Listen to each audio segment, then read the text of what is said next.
This is the kitten room. The kitten room early in the summer, midsummer, even earlier in the fall was full of teeny tiny little loving kittens. There were so many of them, there was just no way to find homes for them all. These are the ones that weren't placed when they were 8 weeks and 10 weeks and 12 weeks. They're now 5 months and 6 months and 7 months. And if you can see from the number of cats in the cages, there are just way too many of them here. These are sweet, loving cats. They've been here, they've been socialized, they've been cuddled, they've been loved. They just need people who are not looking for a little palm-sized ball of fur, who would be willing to take a kitten and say, yeah, you look like a cat, but you're really a kitten. You play like a kitten, you act like a kitten, you are a kitten. There are so many of them.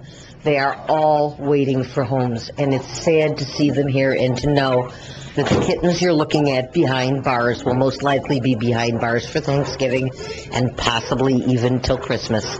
Now the girl you're looking at is a special needs cat. She's about 6 months old. She's a beautiful long-haired cat who came in with a broken leg, broken at a growth plate. Leg had to be amputated because it wouldn't grow. So you have a little bitty three-legged cat who doesn't know she has 3 legs. She can't count. So she runs and she jumps and plays as if she had 4. But so many people look at her and say, ew, handicapped, doesn't look right, we don't want her. Not one of us is perfect. All of us has some fault or defect. And not any one of us is the most perfectly beautiful thing in the world. So she's not perfect. She's still loving and beautiful and gentle and kind and looking for a home along with all the little kitties that are here. Take a look at her face. Look how sweet and loving she is. She's looking for a home. Just one of many and the hardest to place because the leg is gone. Now, we're going to give you a view of the cat room that you don't normally see. Normally we'll focus on 1 cat or 2 cats at a time. I don't think it gives you a sense of how many cats are waiting for homes.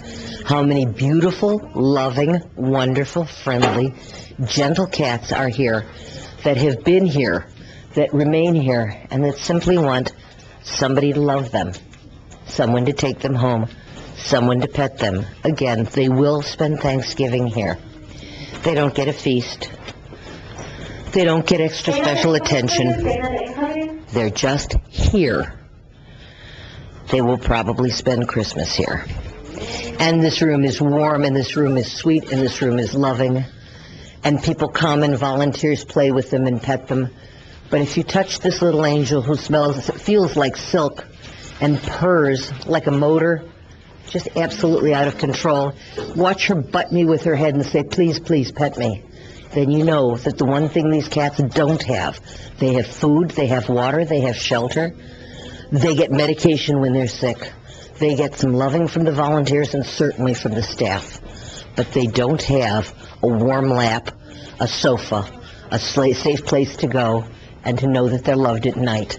And they too are spending Christmas in a shelter, unloved and alone. You're now looking at an isolation room. This is a special room that Save had built specifically with windows to the outdoors because the cats inside are FIV cats. They have a disease which is contagious, live, for the most part, fairly normal lives, although they can get sick as they age. But they have to go into a house where they're only cats or where they're along with other cats who also have FIV, which means that for the most part these cats stay here for all of their lives because it's very, very hard to find homes for them. That doesn't make them any less loving. That doesn't make them any less lonely. That doesn't make them any less needy than any other cat. They have had the misfortune to contract a disease, and they need to be treated specially. But because they need to be treated specially, and because, as we've shown you, the number of other cats is unbearably astronomical, these kitties have very little chance. So if you love cats, and you don't have a cat in your home, and you'd like to take a couple of them and adopt them, that would be a beautiful thing. Or if you have a cat that's been diagnosed already as FIV, and you'd like to consider bringing another one home, these guys are otherwise doomed to live their lives in the isolation room at Save a Pet.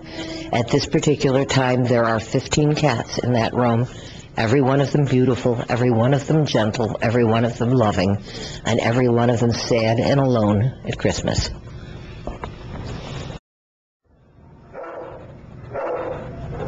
Now, if you're a follower of the show, the last show that we taped, we showed you Taffy, who had hip problems and kidney problems and obesity problems and all kinds of problems.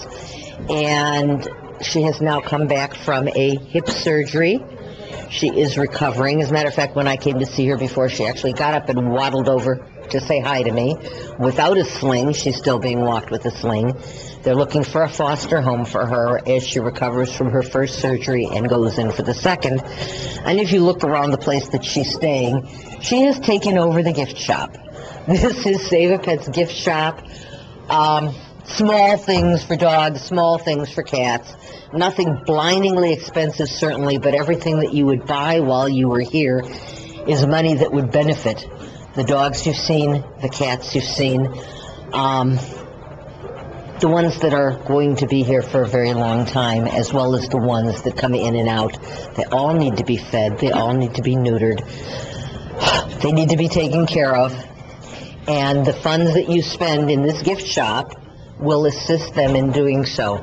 Also want to mention Save a Pet is a gift shop on Main Street in Skokie, and it's been there probably as long as I can remember, maybe even longer. And I remember a long time, guys. But they do sell items to generate funds for the shelter. Now, the last couple of minutes I've got, and I've just about run out of time, and I think I've given you an idea of just how desperate the plight of the animals in a shelter is, and this is the best of the best.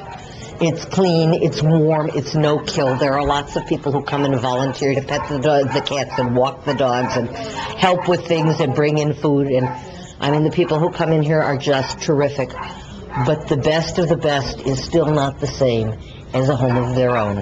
Again, the period between Thanksgiving and Christmas is the shopping season.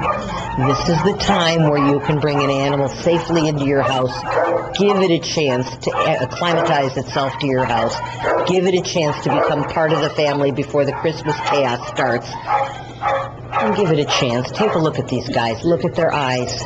You can see into their hearts. Their hearts are full of love. Their eyes are full of hope. But basically, when you look at them and you hear them, they are full of despair. These are the lonely and the unwanted. If you have room and if you want a pet, this is the best time to do it. Come out to Save a Pet, adopt a pet of your own. Great.